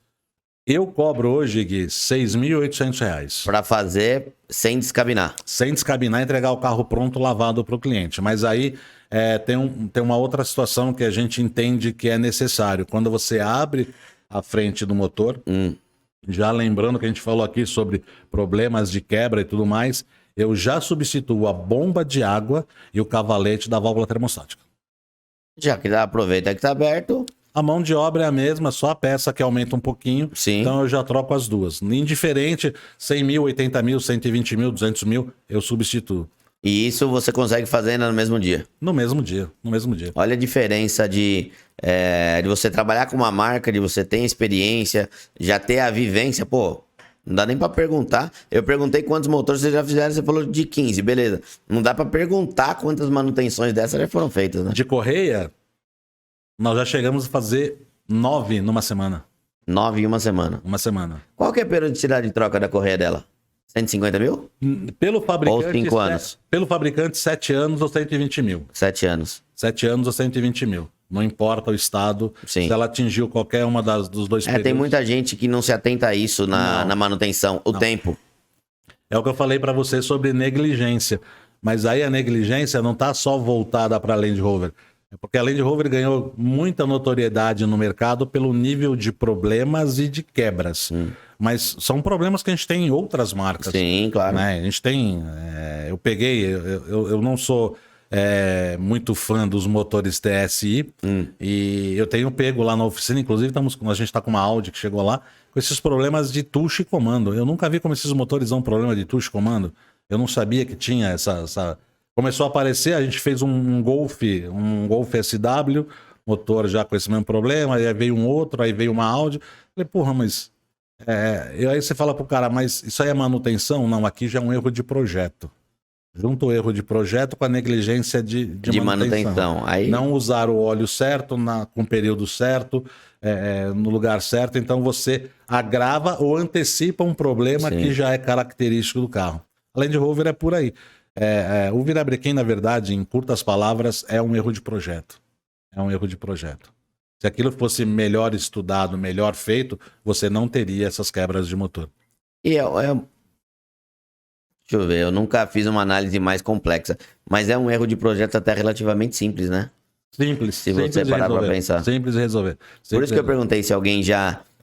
na parte de usinagem, de retífica, já pensou numa maneira de resolver isso? Não, porque assim, fora das oficinas, essa retífica que existe hoje em São Paulo são os únicos que se atentaram para esse mercado, porque na época era bastante vantajoso financeiramente, porque ninguém faz, os caras fazem. Sim. Os caras resolvem bloco, os caras resolvem virabrequim, resolvem biela, faz um trabalho bacana, porque eu já fiz 2 miolos de motor com eles, o resto a gente fez na oficina.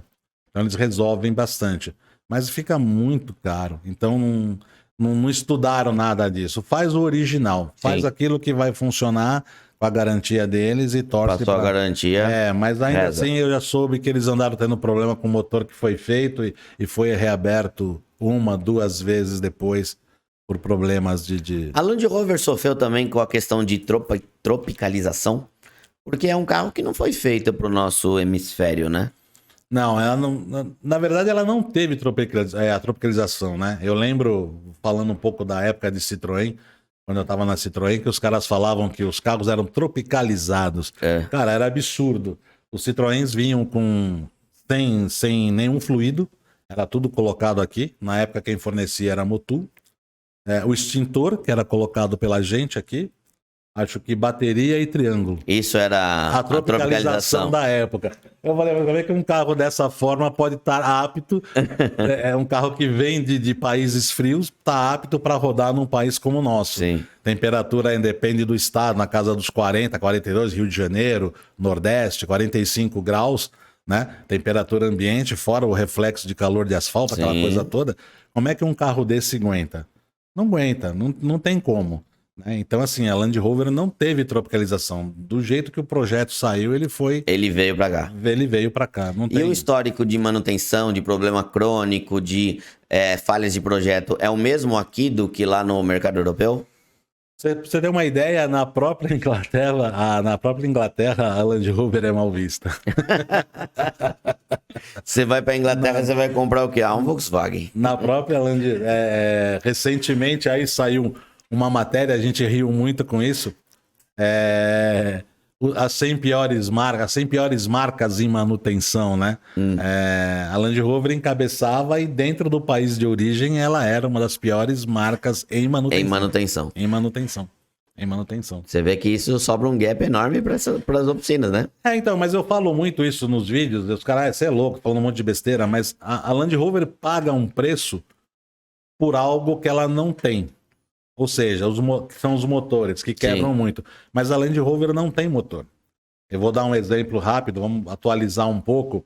Hoje a gente tem um motor Ingenium, ele tem 2 gerações, né? O motor Ingenium é um motor indiano, fabricado pela Land Rover, para as Discovery Sport. É um motor que tá quebrando, tá dando pau, tá enchendo o saco arrudo. E é um motorzinho que custa zero na concessionária R$136 mil. E é um motor fabricado por eles, é projeto indiano, aquela coisa toda. Que com 30 mil, 40 mil, ele começa a bater um tal de um eixo balanceador, aí tem um problema de uma corrente auxiliar, e aí começa a brincadeira e você não para mais. Eu hoje, particularmente... Mas aí você tá dizendo, é um motor montado pela Land Rover, né? É feito pela Land Rover? É indiano, é feito pelo Tata. Então, é um motor que, enquanto novo... muito bacana, muito legal, enquanto não apresenta problema. Não liga, só não liga ele. É um motor muito bom. Anda bem, aquela coisa toda, mas é um motor que tem um alto índice de problemas. Eu, particularmente, quando chega um carro desse na oficina, eu tenho medo até de trocar o óleo. Puta merda. Juro pra você, eu tenho medo de trocar o óleo. Foi até engraçado semana passada. Repete aí, qual que é o motor mesmo? É o motor Ingenium. Que carro que ele... diesel. Ele tá equipando a Discovery Sport a partir de 16, 17 e vem equipando as Sports até agora. Para você ter uma ideia, eu tô com uma Discovery Sport 22 com 13 mil quilômetros. Esse carro, inclusive, era do César Filho. Foi arrematado no leilão. Ela sofreu uma colisão frontal lateral. Ou seja, algum cruzamento, alguém passou e levou a frente. Lambeu a frente. E aí um amigo meu arrematou e a gente tá fazendo ela. Tá num cara fazendo alinhamento de longarina, porque a gente não quer mexer na estrutura do carro para não comprometer a cautelar. Tá. Então tá fazendo toda aquela parte que você já conhece, em Caroline, aquela coisa toda, enfim. E o cara tá fissurado, quer um motor diesel. Eu falei, amigo, o dia que eu te entregar a chave, provavelmente a semana que vem, eu vou te entregar a chave. Você apaga meu telefone da tua agenda. Apaga meu telefone da sua agenda, vai na primeira loja que você vê, enfia esse carro lá e some. Porque... Nossa senhora. E não vem aqui nem para trocar óleo, que eu não troco. Nossa, e esses carros vão para onde? Qual que é o fim desses Land Rover com problema crônico de motor? Qual que é o os fim carros desses mais carros? modernos, o pessoal está desenvolvendo, tem muita oficina, tem alguns parceiros aí no Rio, por exemplo, aqui em São Paulo mesmo, os caras estão batendo para cima disso, estão resolvendo. Mas o tempo que demanda e a encheção de saco não vale o que você cobre. O que você cobra. O que você cobra pra fazer. Não vale. Aquilo que eu te falei no início. Eu, particularmente, hoje, motor de Land Rover, eu não faço. Eu faço hoje um cabeçote de versão a gasolina, uma Evoque, uma Freelander 2, uma Discovery 3. Freelander 2 não vai estar carro, né? É um baita carro. 3.2, 200 e lá vai pedrada. É um motor sensacional. Eu ainda faço, mas partiu para motor, cara. Hoje, motor Land Rover, eu não faço. Não compensa. É um custo alto. Para você ter Demanda muito tempo, porque não é rápido de conseguir as coisas. Você consegue, não é que tem dificuldade, mas não é rápido para chegar. E não é um carro que você pega, começa e termina. É um carro que você pega, você desmonta, aí você manda uma coisa para cá, outra coisa para lá. Espera uma peça de um, espera uma peça de outro. Financeiramente não vale a pena, né? Não, porque quando chegar no final do processo todo, que você entregar o carro para o cliente, você vai falar quantos dias, quanto tempo esse carro ficou dentro da oficina, quanto ele me custou e quanto eu tô colocando no bolso. E quando ele pode voltar. Quando ele pode voltar. Então acaba não compensando. Eu particularmente não faço. Existe opção de peça no mercado alternativo para Land Rover de qualidade ou Tem peça de qualidade? Tem sim. Hoje tem muito China, porque já é sabido que todo mundo fabrica na China, né? A Land Rover, inclusive, acho que o ano retrasado, ela fechou esse credenciamento para fabricação na China, mas tem Turquia, tem UK, tem Espanha, tem outros países que fabricam peças de qualidade e que você pode montar tranquilamente. Então não tem, hoje não, depende da versão do carro, você não tem dificuldade de peça e tem peça de qualidade. Contudo, para facilitar para o cliente e para dar uma garantia melhor para ele e para a gente, tem muita coisa que eu remanufaturo. Tá? Por exemplo, uma coisa que a gente faz muito, bolsa, a gente já conversou, bandejas, eu faço muito. Mas caixa... você faz isso lá, você tem parceiro para fazer? São parceiros. Caixa de direção, né? Alternador, motor de partida, porque são opções que você dá para o cliente. Se você for comprar um alternador hoje de uma Vogue, por exemplo, daquela versão Jaguar, que o alternador trabalha com água, um alternador desse hoje custa R$8.000. Pra você, não original. Isso que eu ia falar, não original, porque original. A gente já gravou Voyage aqui de alternador de 15, né? Então, assim, não original. E a gente consegue fazer um desse com 2.500, 2.800 e dá 6 meses de garantia. 6 meses. Nem zero te dá 6 meses de garantia. Sim. A gente dá 6 meses de garantia. Então tem muita coisa que, para conseguir qualidade e dar uma tranquilidade para o cliente, a gente remanufatura. Ô Walter, como que você enxerga então a continuação da marca Land Rover? Porque ao mesmo tempo que ela é muito odiada, ela é muito amada. Ela é muito amada, ela é muito desejada.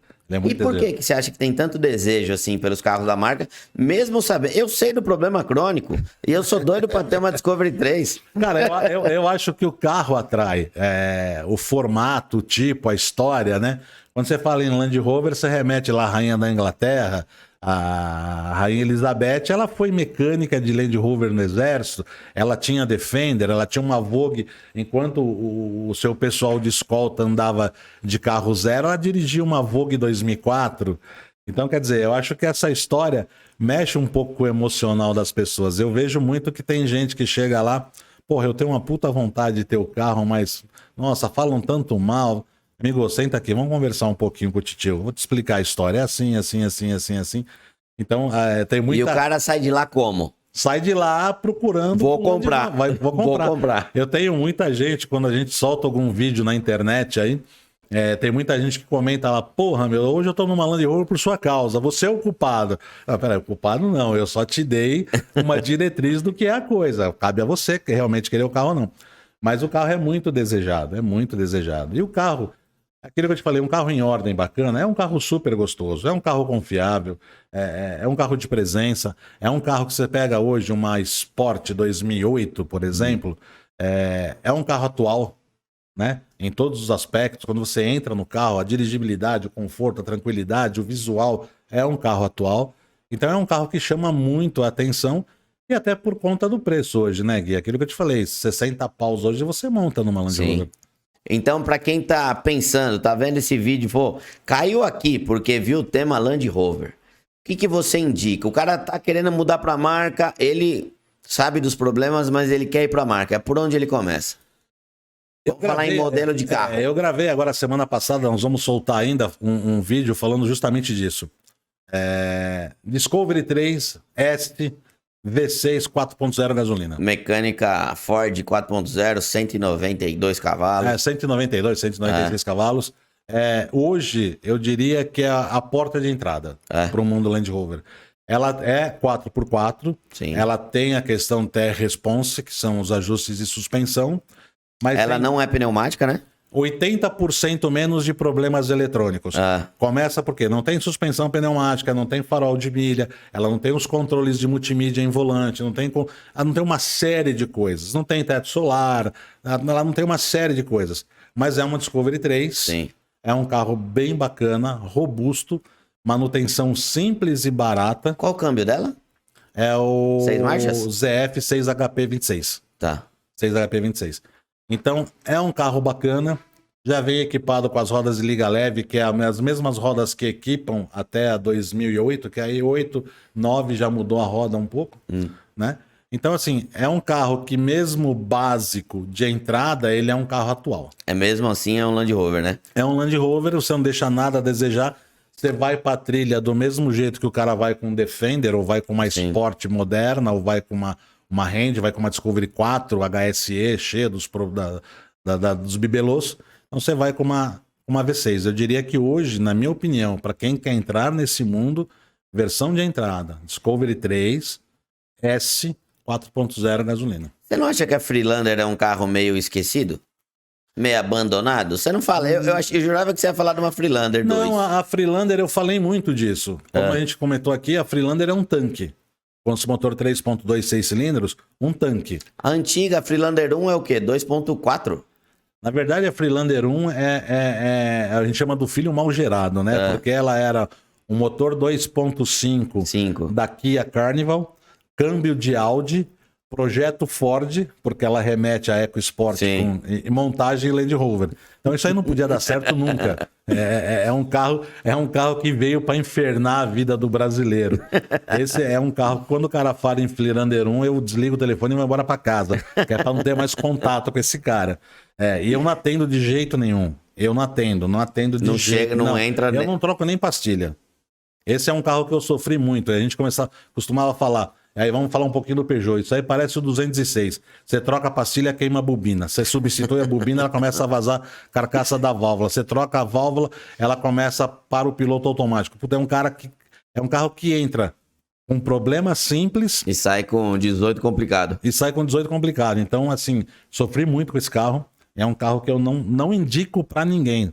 Se alguém chegar para você aqui, vou te dar uma Freelander 1.0, fala para ele, amigo, toma R$200 para pintar ela de verde, põe no mato para ninguém achar.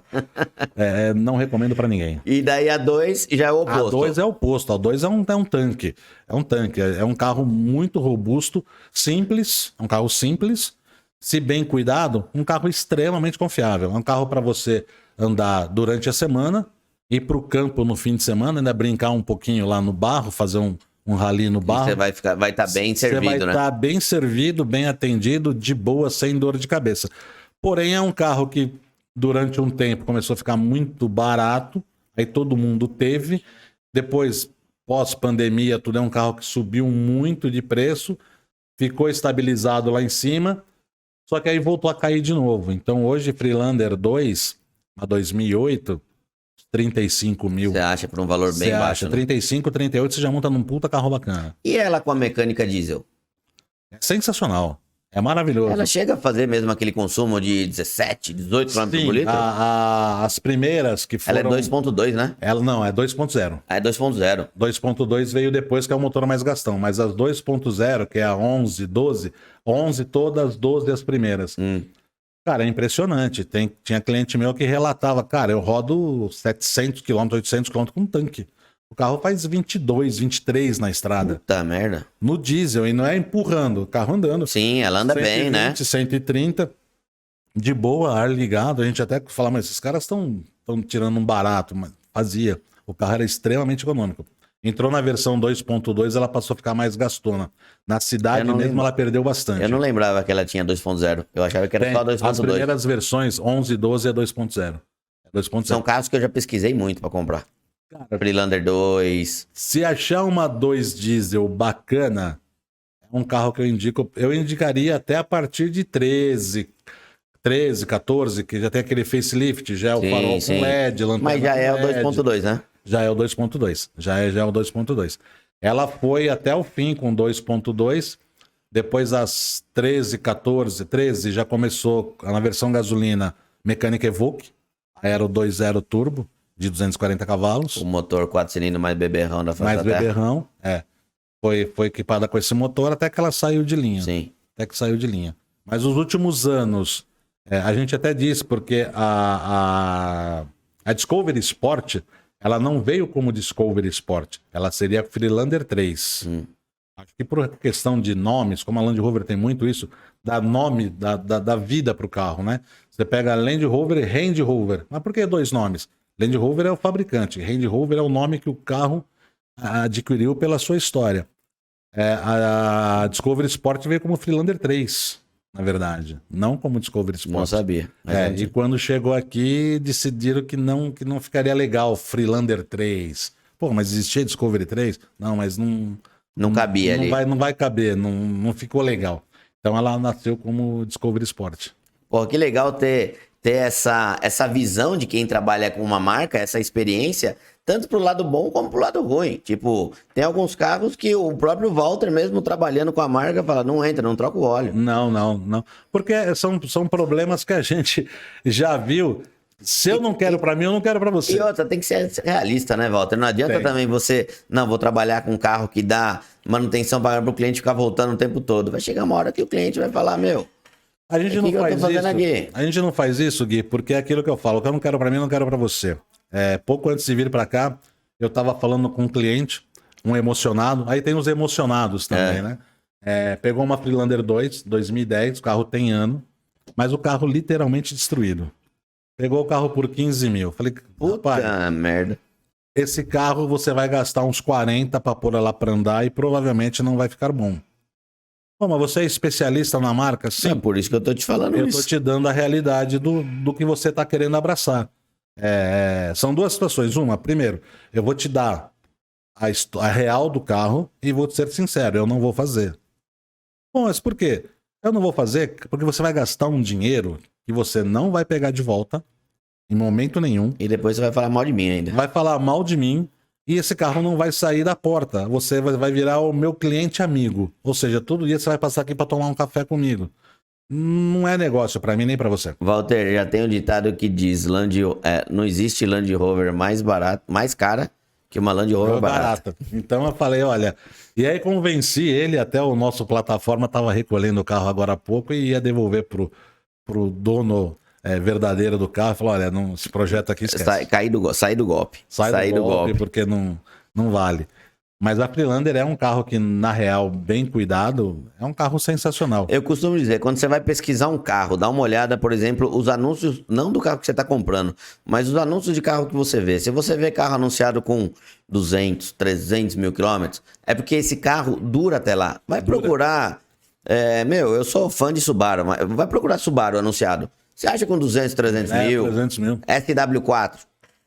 As Freelander 2. Freelander 2. Você acha? Tudo acima de 150 mil. Então é porque o carro dura. Vai procurar agora Acha um Sandero para vender com 200 mil quilômetros.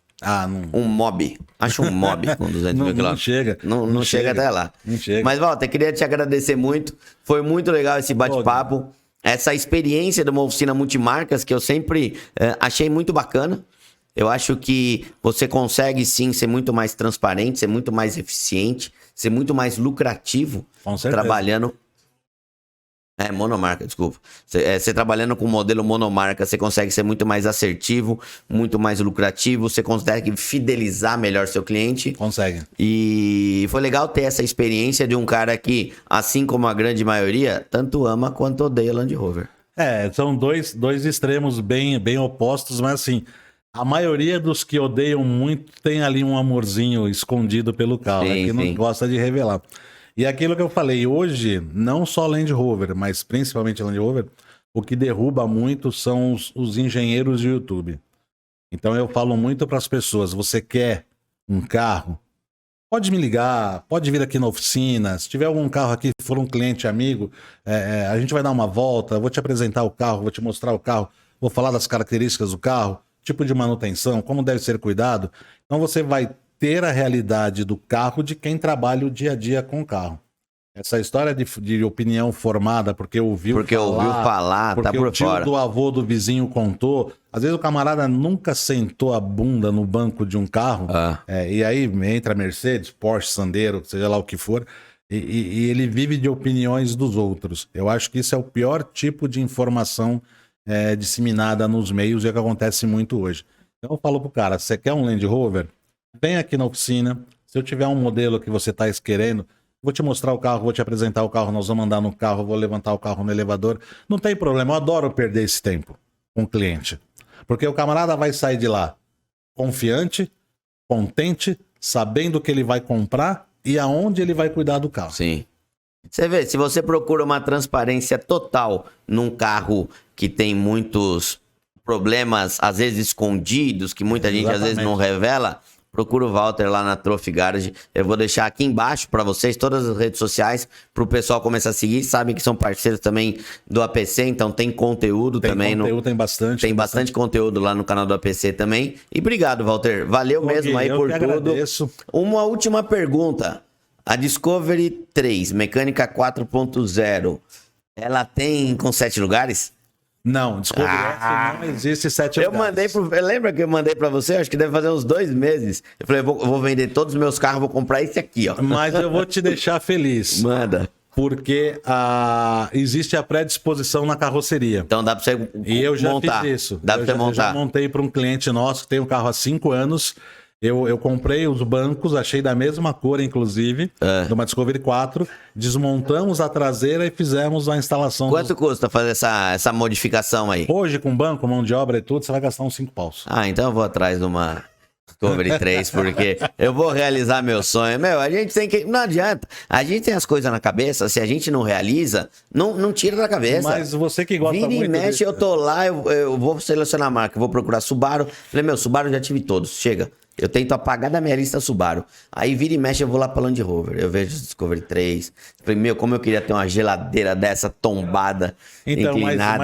Mas é legal porque esse carro você pode mexer com facelift de suspensão, você pode levantar ela, você pode mudar. É verdade, é mola. Você pode deixar ela um monstrão, né? Você pode criar projetos, você pode criar para-choques do seu jeito, porque dá para adaptar. Nossa, um bagageirão de teto. Um bagageiro de teto, a escadinha lateral. Walter, não começa a dar ideia, não. Não, se você quiser, eu vou nesse projeto com você. Dá pra ver que o Walter também gosta de umas dores de cabeça. Então é muito legal. Eu digo hoje, por isso que eu mudei de Freelander para Discovery 3, porque é um carro que tá praticamente na mesma faixa de preço, é um carro melhor e é um carro que te dá muita oportunidade de mexer. Então, se de repente você tem esse carro para esse fim, você consegue comprar um teto, você consegue comprar um para-choque de impulsão, você aumenta a altura, você muda pneu, e a gente já fez muito isso. Já instalei os banquinhos traseiros, entendeu? Então você põe a geladeirinha. Meu, no teto dela não cabe uma barraca de teto, cabe 2. Cabe. Uma pra frente e uma pra trás. Nossa Então senhora. Você põe a geladeirinha de console da Discovery 4, dá para instalar. Então você faz um monte de coisa bacana, você monta um carro legal. Aí, tá vendo? Você quer um projeto legal? Assim como eu, procuro o Walter lá. Galera, obrigado mais uma vez pela participação. Valeu, Walter. Obrigado. Eu vou me convidar. Eu nunca fiz isso, mas eu vou me convidar. Posso ir lá? Você tá convidado. Aliás, a gente tá lá com uma Range Rover Sport, a carroceria L320, que é a 2012-13, o último ano dessa carroceria.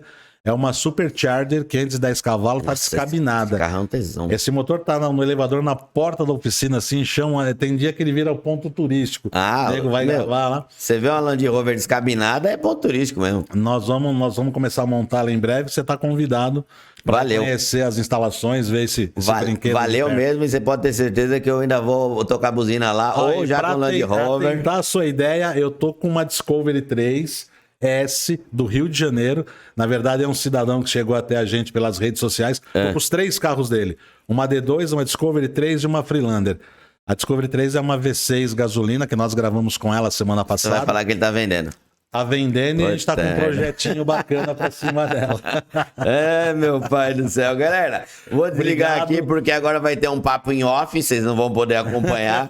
Agradecer mais uma vez o pessoal que fica rolando aqui. Ah, e não esquece, Loja do Mecânico, Pneu Store e Mercado do Pintor são e-commerce. A galera sabe que tem cupom de desconto para comprar pneu, comprar ferramenta, comprar material de pintura. Então não vacila porque você nos segue aqui, curte as nossas ideias meio malucas aí de fazer uns projetos. Vocês têm cupom de desconto para comprar nas 3 principais plataformas aí do mercado.